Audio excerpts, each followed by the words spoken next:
I want to welcome you all. There will be three panelists or presenters. The first presenter will be Yehualashet Abebe. He works at the Ethiopia Security Exchange, Ethiopian Capital Market Authority, I'm sorry. He's a licensing and registration officer. He's a graduate of the School of Law. He has his LLB degree and his master's in international law from Addis Ababa University. He graduated in 2025 with his master's from the School of Law, and I think he joined the Ethiopia Capital Markets Authority after graduation.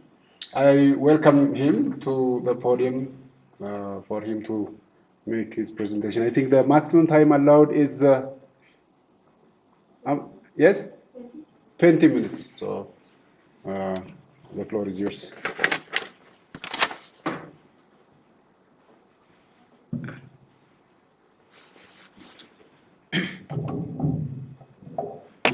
Thank you. Good afternoon, everyone. I hope you had a good lunch time. So my name is Yehualashet Abebe, and the title of my paper is Regulating Capital Market Service Providers, an Introduction to the Ethiopian Licensing and Supervision Framework. So under this presentation, I will talk about regarding the overall end-to-end licensing regulatory framework in the Ethiopian context. First, I will provide some introductory remarks with regard to regulation of capital market service providers, and then we'll have a deep dive presentation on the general regulatory framework regarding service providers licensing process, and then we'll do some brief presentation on the regulatory supervision aspect, and we'll conclude my presentation by putting some concluding remarks regarding some of the findings. So as said, all opinions, positions does not represent the ECMA. So as you can see from the very title of this paper, it is an introduction to the Ethiopian licensing and supervision framework regarding regulation of service providers. So it's kind of a descriptive paper that aims to contribute to the understanding of the capital market and the regulation of service providers in the Ethiopian context. So by doing so, it explores the end-to-end market intermediaries licensing process. It reflects on the basic licensing requirements within the Ethiopian context. It examines how the Ethiopian legal and regulatory framework with regard to service providers ensures market integrity, ensures investor protection, and reduces systemic risk. And it assesses alignment of the legal and regulatory framework with global best practices. So just, it has been said by previous presenters, just to set some context, capital market, as you all know, it's a market where securities are traded either in the primary market between issuers and investors, or in the secondary market between investors, and it's part of the broader financial system. And within the capital market, there are different players, the regulators like the ECMA, the market intermediaries, or the market infrastructures like the exchange, the securities depository companies, and issuers who issue different market products. And we also have the main facilitator, the capital market intermediaries, or technically referred under the Ethiopian jurisdiction as capital market service providers. And I will focus on the regulation of these service providers. So it's important to keep in mind the basic objectives of every capital market regulation. These are internationally accepted objectives of capital markets: investor protection, systemic risk reduction, ensuring market transparency and integrity. And in some jurisdictions like the Ethiopian market, which are developing, there is an additional objective, which is market development, and regulators are expected to balance these securities regulation objectives. So highlight on just current status of the Ethiopian market. In terms of legal framework, we do have the parent law, which is the Capital Market Proclamation, an equivalent of Act. In other jurisdictions, we do have ECMA directives. Approved directives include the Service Providers Licensing Directive, Exchanges Licensing Directive, SRO Recognition Directive, PO or Public Offer Directive, and DMAT Directive, which are finalized and effective. We do also have other pertinent laws, including the Commercial Code, AML, safety laws, data protection laws. And with regard to institutions, regulator, the ECMA is established and operational. The exchange has been launched, the CST, which that the clearing and settlement is operational under the National Bank of Ethiopia. And the Ethiopian Capital Market Administrative Tribunal, which entertains appeal against the decisions of the authority. It's also established and operational.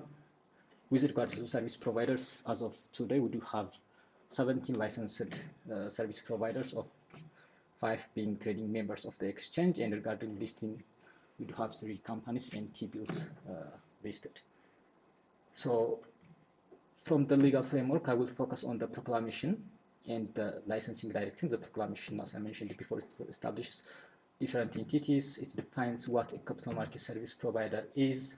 It lists down the different categories of authorized activities, and it generally outlines the general licensing requirements, and it mandates the authority to issue directive and to determine detailed licensing requirements through a directive. And accordingly, the authority has issued the licensing directive back in 2024, and this directive generally operationalized the part 6 of the proclamation by providing detailed procedure for licensing of service providers. It adds some additional authorized activities, additional service categories, and it provides the detailed framework for grant, renewal, suspension, and revocation of licenses.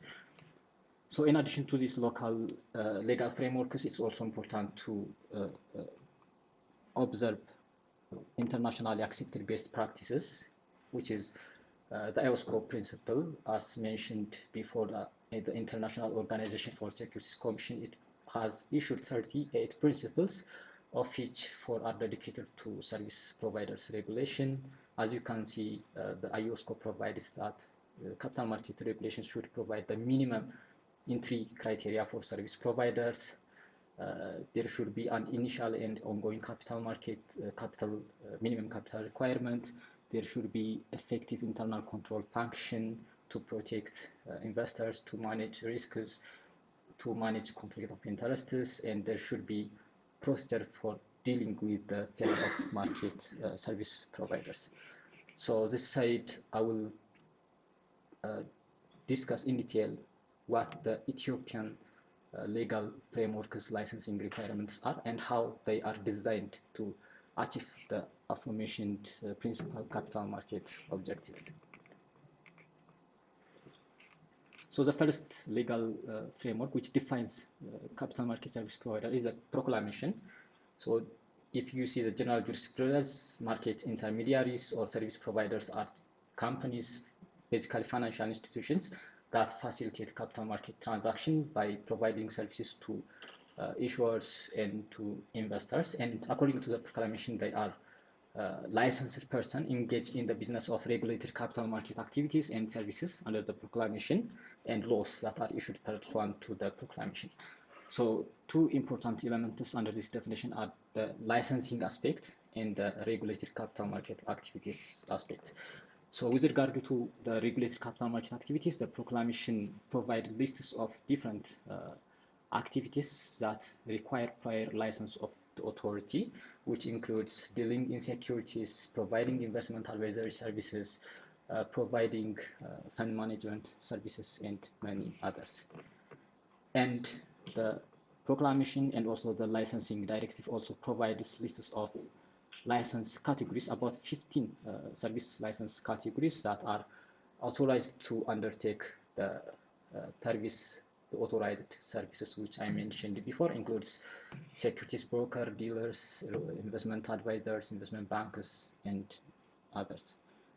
So coming to the licensing requirements, which is, as I mentioned before, IOSCO Principle 2, and I mentioned that regulatory frameworks should provide the minimum entry requirements for service providers.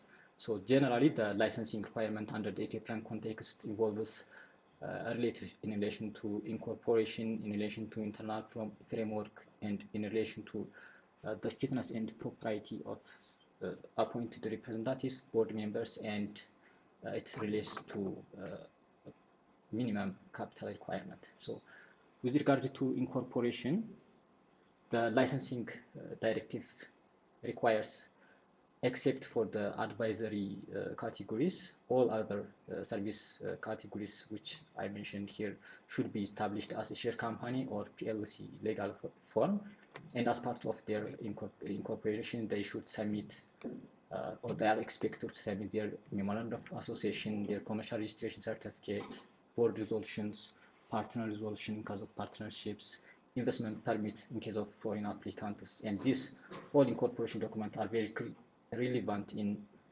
ensuring the legal personality and the legal existence of companies, and also to understand their ownership structure. The licensing directive also provides the minimum capital requirement for each of the license categories based on the authorized activities they undertake and based on the risks that they are exposed to. With regard to the fitness and propriety, the directive provides lists of competency and fitness requirements in addition to the proclamation. The directive also provides lists of documents that service providers are required to submit as part of their application, which is very critical in understanding their business model and also in ensuring investor protection objectives.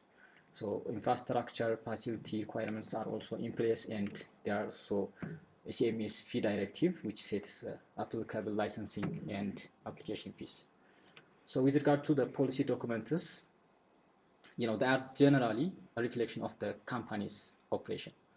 So the authority assesses based on the submitted policy documents how a potential service provider would manage their risk, how would they provide service, whether they properly understand their service or not, and how they would manage conflict of interest, and how would they ensure privacy, confidentiality of their investors, how would they ensure not to involve in prohibited trading practices, and many others, especially with regard to attaining the principal four objectives.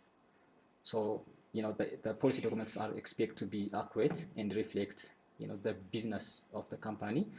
Just to focus on some of the very critical pointers, the policy, when preparing policy documents, the legal framework expects the policy documents to identify the type of service that service providers intend to undertake.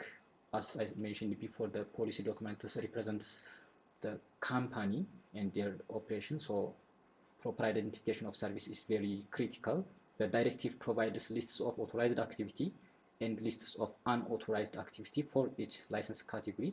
So an investment bank is not authorized to provide asset management services within the scope of investment banking services. So it's important to localize these contexts in the Ethiopian market context. The other very important principle, of course, a requirement, is the principle of segregation. So capital market service providers engage in conflicting services. They do provide services for their clients. They do provide services for themselves. For example, a securities dealer engage in proprietary trading for its own account and client trading for clients. So there are requirements in relation to the segregation and protection of confidential information. So conflicting departments are expected to be segregated, not only digitally but also physically.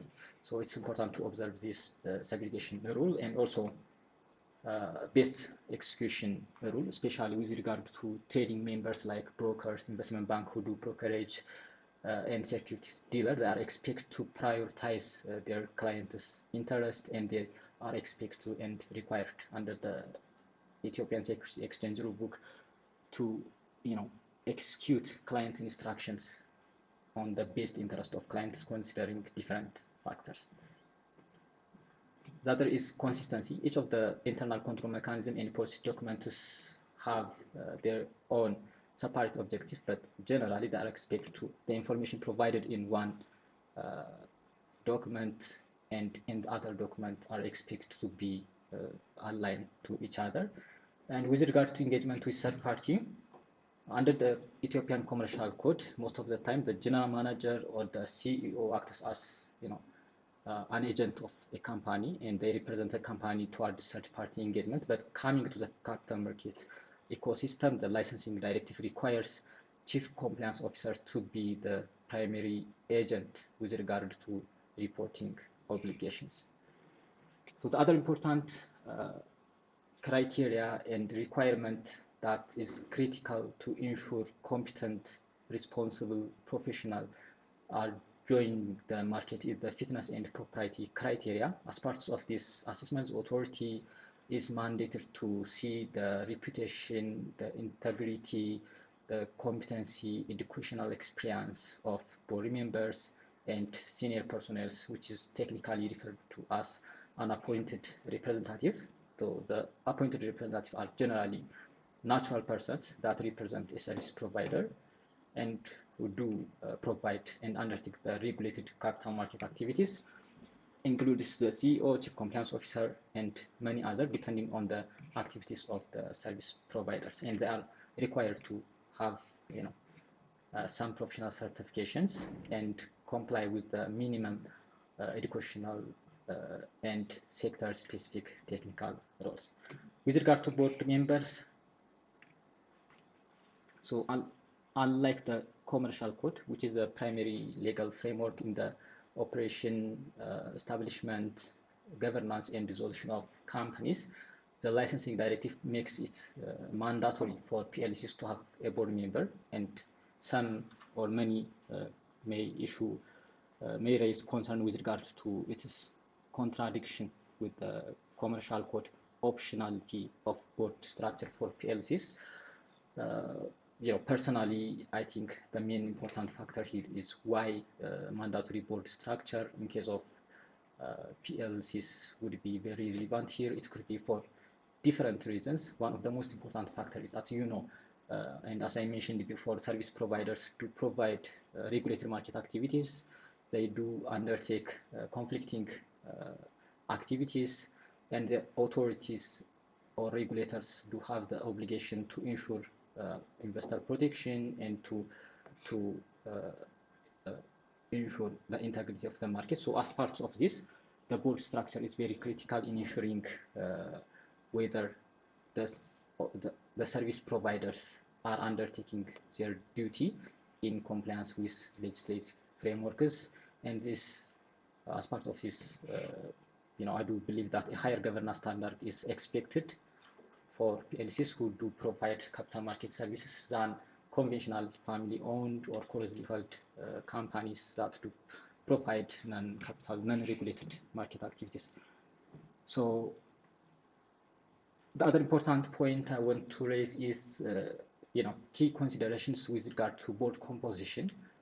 As you probably know, the commercial code provides the minimum number of board members, which is 3. But apart from, just appointing the 3 board members, it's important to consider the requirements under the licensing directives, which provides a board to be composed of sufficient size, considering the activities of the service provider. The directive provides the minimum, a minimum of 3 board committees. The directive provides some of the committees to be composed of non-executive and non-shareholder directors, which signals the need to have non-executive and non-shareholder directors in board composition. The directive also requires boards to be sufficiently diversified in terms of their competency, professional background. It expressly provides board to be composed of those who have legal background, accounting, finance, technology, and many other professional background. So it's also important to observe service providers' duty to appoint eligible board members. So once the document assessment, the fitness and propriety assessment is concluded, and once potential market participant meets the minimum requirements, the law requires the authority to conduct a pre-certification and to examine whether the information provided under the different documents are accurate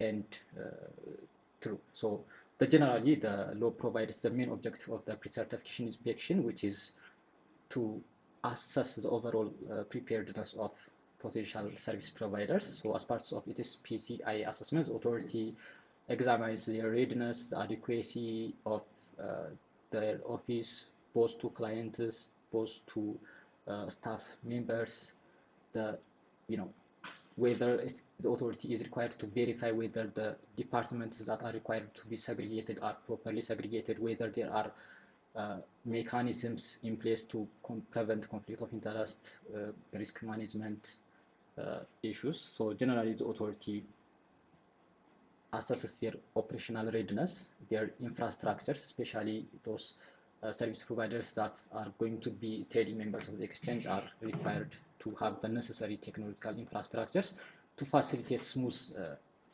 integration with the exchange and the CSV systems.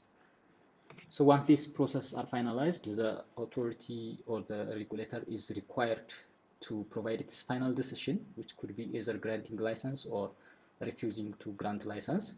In case of refusal, the authority is required to provide right to be heard for the service providers, and the service providers or applicants do also have the right to appeal to the Capital Market Administrative Tribunal against the decisions of the authority. So, once service providers enter the market, the regulatory and supervision of regulators and quasi-regulators would not end. So, as part of their attaining the primary principal objectives, the authority has been provided some supervisory powers, and also the service providers have some obligations, ongoing obligations with regard to their business. So the most important ongoing obligations, which are critical in ensuring, in keeping investors' interest and ensuring market integrity and reducing system risk, is the reporting obligation. The service providers are required to report annually and periodically their financial statements, their compliance reports, non-compliance reports, transaction reports. They are required to keep records and interactions with clients for a minimum of 10 years. They are required to maintain the minimum capital requirement and liquidity ratio basis. They are required to take part in continuous professional education programs. The compliance staff especially are required to immediately report any non-compliance issues, and they are required to cooperate with authority, and generally they do have the obligation to renew their licenses annually. And as part of the supervisory framework, the authority has the mandate to conduct both on-site and off-site inspections. It do conduct governance supervision, it do conduct business conduct supervision, it undertakes prudential supervisions to ensure that service providers are undertaking their duty in compliance with regulatory expectations. So in terms of professional conduct, the licensing directive provides different requirements for appointed representative, for board members, for employees of service providers, and for service providers themselves regarding their market conduct duty to their clients, to the market, to the regulator. So which are some of them includes professional competency, honesty, fairness, independence, objectivity, and acting or undertaking their duty with integrity. So generally, as per my assessment of these legal and regulatory frameworks, I would say, most of the legal requirements aligns with EOSCO expectations. The Ethiopian Capital Market Proclamation and the licensing directive do provide lists of authorized activity, lists of unauthorized activity, and they do provide types of license categories. The proclamation and the directive provides the minimum market entry requirements, and the directive provides lists of internal control frameworks that applicants should meet, and the directive and also the proclamation provides the necessary supervisory frameworks. So as parts of my conclusion, I would say, the legal frameworks would be difficult to say they are strong or they are weak at this stage of the market, but in terms of the overall assessment, I do have some concluding remarks. The first one is the investor protection and market development objectives should be balanced. So the authority has the dual mandate of protecting investors on the one hand and developing the market on the other hand. So the authority should balance these two objectives, considering the development stage of the market, considering local market contexts, and considering international best practices. And with regard to the supervisory framework, regulators, quasi-regulators should have a flexible approach of implementing the legal frameworks. As you know, there are risk-based, principle-based supervisory mechanisms. So the supervisory framework of the Ethiopian capital market should be implemented in such a way that it should not affect the development of the market at the same time without compromising the interest of investors.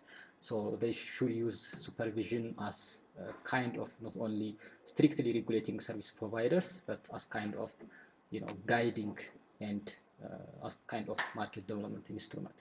So the other important point is the directive and the legal framework to provide only the minimum criteria. So service providers are expected to go beyond to enhance the market and to protect investors. So for me, what matters is the tailored implementation of this legal and regulatory framework into practice, considering the current state of the market, understanding of the capital market, and other local contexts. Thank you.